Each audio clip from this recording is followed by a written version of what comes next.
নমস্কার। আজকে যে পত্রিকাটি নিয়ে কথা হবে সেটি হচ্ছে কবি সম্মেলন। খুব নামকরা কাগজ, বহুদিন ধরে এই কাগজ বেরোচ্ছে।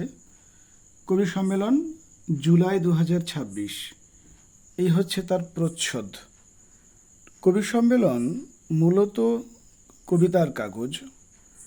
কবি সম্মেলন যখন প্রথম প্রথম বেরোয় তখন থেকেই কবি সম্মেলন পড়ছি। কবি সম্মেলনের কবিতা এবং কবিতা সম্পর্কিত লেখা যথেষ্ট সমৃদ্ধ বলেই আমার মনে হয়। এবং তার সঙ্গে আরেকটা সত্যি কথা হচ্ছে, কবি সম্মেলনের এই আমাদের রাজ্যের বা বাংলা ভাষায় যতগুলো পত্রিকা বেরোয় তার মধ্যে শুধু কবিতার কাগজ হিসেবে কবি সম্মেলনকে একেবারে প্রথম সারিতে রাখা যেতে পারে, আমার ব্যক্তিগত মত। তো কবি সম্মেলনের জুলাই 2026-এর সূচিপত্র আপনাদের দেখাই। আরেকটা কথা বলে রাখি, প্রচ্ছদে প্রতিটি সংখ্যায় বেশ নতুনত্বের ছাপ থাকে। এবারেও কিন্তু রয়েছে আধুনিক চিত্রকলার সঙ্গে কবিতার কম্বিনেশন যথেষ্ট রকমের ভালো লাগে। কবি সম্মেলনের সূচিপত্রে আপনারা দেখছেন কবিতার কাগজ, এটা ট্যাগলাইন। তো এখানে অনেক কিছুই আছে ভিতরে, আমি একে একে পড়ছি না, আপনারা দেখতে পারেন। শ্যামলকান্তি দাসের সম্পাদনায় এই কাগজ বেরোয়। তো প্রথমে আমরা দেখব সম্পাদকীয়, যেটা আমাদের কথা নামে এখানে বেরোয়। সে সম্পাদকীয়তে একটা আক্ষেপের সুর এখানে পড়লাম। নবীন একজন কবির কাছে কবিতা চাওয়া নিয়ে একটা আক্ষেপ সম্পাদকের রয়েছে। তো সেটা স্বাভাবিক। এখন যে সমস্ত যারা লিখছেন আর কি, তাদের অনেকের ক্ষেত্রেই এই সৌজন্যতা বোধ থাকে না। যারা পড়েছেন তারা এই বিষয়টা রিলেট করতে পারবেন। এদিকে শারদীয় কবি সম্মেলনের একটা বিজ্ঞাপন রয়েছে। এটিও খুব রিচ পত্রিকা হয়, শারদীয় কবি সম্মেলন। যাই হোক, এটা নিয়ে পরে কথা হবে। আমরা এই সংখ্যার প্রথম যে লেখা, অর্থাৎ উৎপল বন্দ্যোপাধ্যায়ের কৃষ্ণনগর ও গ্রেস কটেজ, নজরুলের কবি মানুষ, রূপান্তরের আতুর ঘর, কাজী নজরুল ইসলামের বিভিন্ন কথা, কৃষ্ণনগরে তার বাস করাকালীন জীবনের নানান উত্থান পতনের কথা এই লেখাটির মধ্যে রয়েছে। বেশ গবেষণামূলক লেখা, এবং এখানে অনেক তথ্য আছে। কাজী সাহেবকে নিয়ে যারা চর্চা করেন তাদের তো কাজে লাগবেই, এবং একই সঙ্গে যারা সাধারণ পাঠক তারাও অনেক কিছু জানতে পারবে এই লেখাটা থেকে। সেখানে কবি জীবনের ব্যক্তিগত যে সমস্ত দুঃখ, এক সময়ে তার যে দরিদ্র পরিস্থিতি এমন একটা জায়গায় পৌঁছেছিল যে সেটার খুব নির্মম জায়গা, সেটাও এখানে কয়েকটা জায়গাতে আছে। আমি এই জায়গাটা একটু ইন্ডিকেট করে রেখেছি, আপনারা দেখতে পারেন, যেখানে উনি কৃষ্ণনগর থেকে আনোয়ার হোসেনকে একটা চিঠি লিখে বলছেন, আমি যার হাতের বাঁশি সে যদি আমায় না বাজায় তাতে আমার অভিযোগ করার কিছুই নেই। আমার লেখার উদ্দামতা হয়তো কমে আসছে, তার কারণ আমার সুরের পরিবর্তন হয়েছে। এই যে সুরের পরিবর্তন, বারবার কবি মানুষের সুরের পরিবর্তনের সঙ্গে সঙ্গে তার ব্যক্তিগত জীবনেরও নানান উত্থান পতন এখানে লক্ষ্য করা যায়। এখানে একটা আক্ষেপের সুর দেখুন, বলছেন, মানুষ কি আমায় কম যন্ত্রণা দিয়েছে? পিঁজরায় পুড়ে খুঁচিয়ে মেরেছে ওরা, তবু এই মানুষ, এই পশুর জন্যই আমি গান গাই। তার মানে যারা তার পাঠক বা শ্রোতা, তাদের প্রতিও একটা অন্যরকম মনোভাব রয়েছে, কিন্তু তিনি তার শিল্পসত্তার সঙ্গে কোনো মতেই আপোষ করছেন না। এই যে কথাগুলো, তার ব্যক্তিগত যে চিঠিপত্র, সেগুলো নিয়ে এই এক দীর্ঘ প্রবন্ধ রয়েছে। যথেষ্ট ভালো লাগলো আমার এই প্রবন্ধ, এবং এখানে তথ্যসূত্র হিসেবে বেশ কিছু বইয়েরও নাম রয়েছে। আমরা পরবর্তী লেখায় যাব, যেখানে আবু রায়হানের কবি ওয়াজেদ আলীর কবিতা নিয়ে উনি লিখছেন। কবি ওয়াজেদ আলী আমরা জানি, সুন্দরবনের জল ছবি তার কবিতার কিভাবে উঠে এসেছে, এই বিষয়গুলো নিয়ে অনেক কবিতাকে উদাহরণ হিসেবে সামনে তুলে ধরেছেন তিনি। বেশ কিছু কবিতা, এগুলোর ডিটেলস আলোচনা না হয় অন্য কোনো একদিন একসঙ্গে হবে, কিন্তু কবি ওয়াজেদ আলীর চর্চা এই পত্রিকাতে রয়েছে। এখানে আরেকটি ছবি রয়েছে, দেবাশিস সাহার আঁকা, বেশ ভালো। বর্ণালী কোলে লিখেছেন পলায়ন, এটি কবির গল্প হিসেবে আমার কিন্তু ততটা ভালো লাগেনি এই গল্পটি। কবিতার সঙ্গে কতটা রিলেটেড, উনি কী বলতে চেয়েছেন আদেও সবটা হয়তো বোধগম্য হয়নি, সেটা আমার অক্ষমতা, কিন্তু আমি এই লেখাটা থেকে যেটুকু বুঝলাম, বর্তমান শিক্ষা ব্যবস্থা যে কতটা তলায় চলে গেছে এইটা অন্তত বুঝতে পারা গেছে। উনি হয়তো অন্য কিছু বোঝাতে চেয়েছেন, সেটা হতে পারে। বজ্রকণ্ঠে অশ্রুজল, শঙ্কর চক্রবর্তীর লেখা। কবি সাম্প্রতিককালের বিদায় নিয়েছেন, অর্থাৎ তিনি পৃথিবী ছেড়ে চলে গিয়েছেন। সুকুমার বাগচির উপরে এই লেখা। সবটাই কিন্তু এই কবি সম্মেলনের কবি এবং কবিতার উপরে।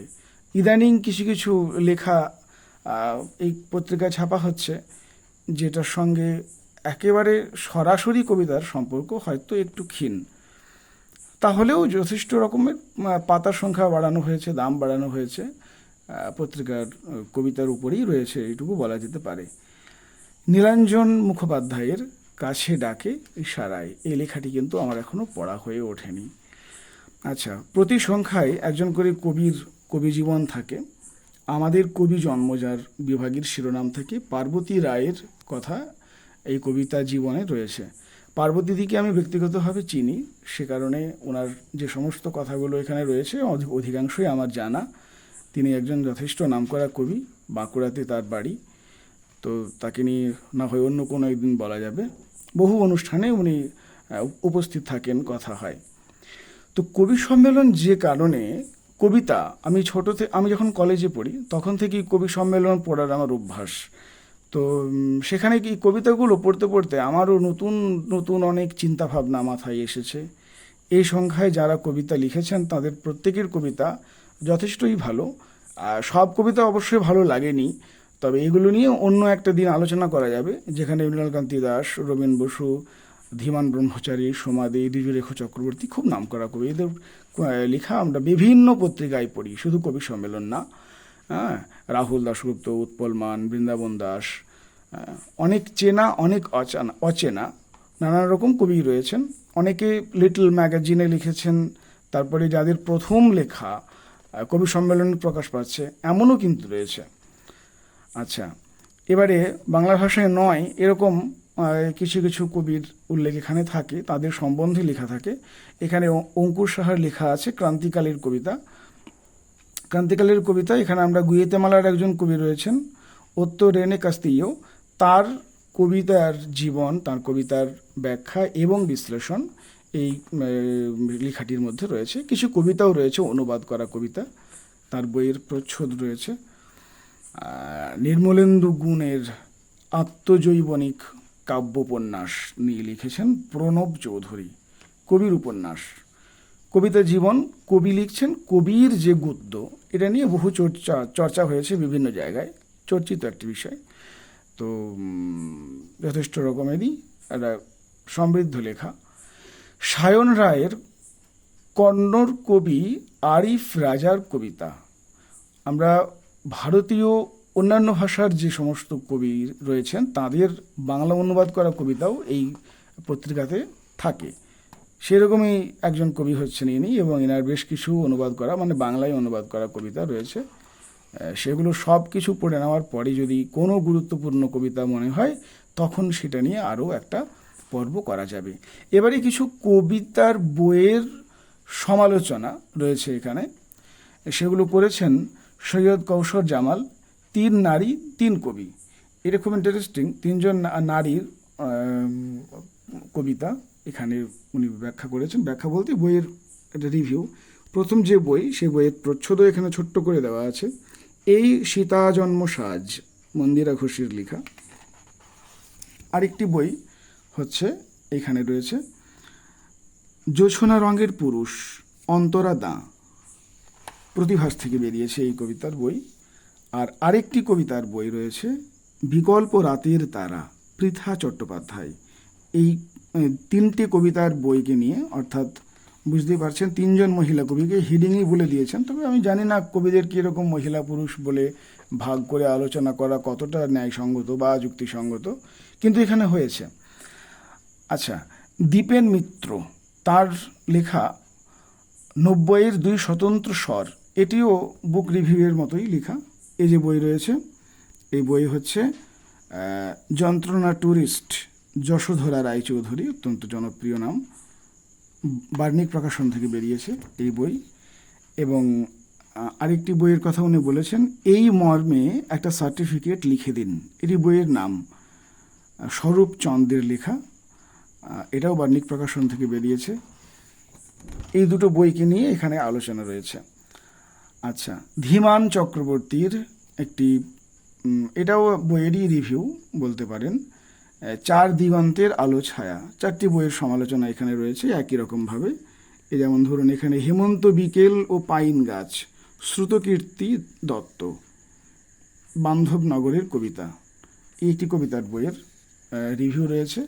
আরেকটি বই এখানে আছে, আমি ও সে, সৌম্যনারায়ণ আচার্য, অক্ষরবৃত্তের বই। আরেকটি বই রয়েছে এখানে, দোহে, কলমে মুক্তধারা, প্রচ্ছদ শ্রেয়সী ভট্টাচার্য, এবং প্রত্যয় এবং উড়াল এখান থেকে বেরিয়েছে সম্ভবত। এই আরেকটি বই রয়েছে, 4টি বইয়ের সমালোচনা রয়েছে এখানে, বসন্ত দিনের বৃষ্টি, সুশীল মণ্ডলের লেখা, দেশ পাবলিশিংয়ের বই। এই 4টি বইয়ের সমালোচনা আমরা এই লেখাটির মধ্যে পাব। আচ্ছা, বিনয় মজুমদারকে নিয়ে নতুন করে বলবার কিছুই নেই। বিনয় মজুমদারের ডায়েরি, মনোলগ এবং মনোভূমি, এই শিরোনামে অর্ক চট্টোপাধ্যায়ের একটি দুর্দান্ত লেখা রয়েছে, খুব মূল্যবান লেখা। বিনয় মজুমদারকে নিয়ে লেখা তো একাধিক, প্রচুর জায়গায় অনেক আলোচনা হয়, তার মধ্যে এই লেখাটি একটু স্বতন্ত্র বলেই আমার মনে হলো। এবং সব থেকে শেষে হাতে লেখা কবিতা স্ক্যান কপি একটা ছাপা হয়েছে, শেষের কবিতা শিরোনাম দিয়ে। এখানে প্রচ্ছদ না, অলঙ্করণ করেছেন বিষ্ণু সামন্ত, এবং এই কবিতার নাম শরীর। বেশ হাতের লেখাই কবিতা। অনেক কাগজ এরকম করার চেষ্টা করেছে, তো এটা দেখলাম কবি সম্মেলনের এবারে শেষ পাতায় এরকম হাতে লেখা কবিতার স্ক্যান ছাপা হয়েছে। এই হলো গিয়ে কবি সম্মেলন জুলাই 2026-এর কিছু কিছু লেখা। আর বেশ কিছু লেখার ভিতরে যদি এমন কোনো গুরুত্বপূর্ণ লেখা থাকে যেগুলো আরও একটু বেশি আলোচনার দাবি রাখে, সেগুলো নিয়ে অন্য কোনো একটা দিন আলোচনা করা যাবে। আজ আপনাদের সঙ্গে আলোচনা করলাম কবি সম্মেলন মাসিক পত্রিকার জুলাই 2026 সংখ্যা। আবার কথা হচ্ছে পরবর্তী আরেকটি পর্বে। ততক্ষণ ভালো থাকুন, সুস্থ থাকুন। নমস্কার।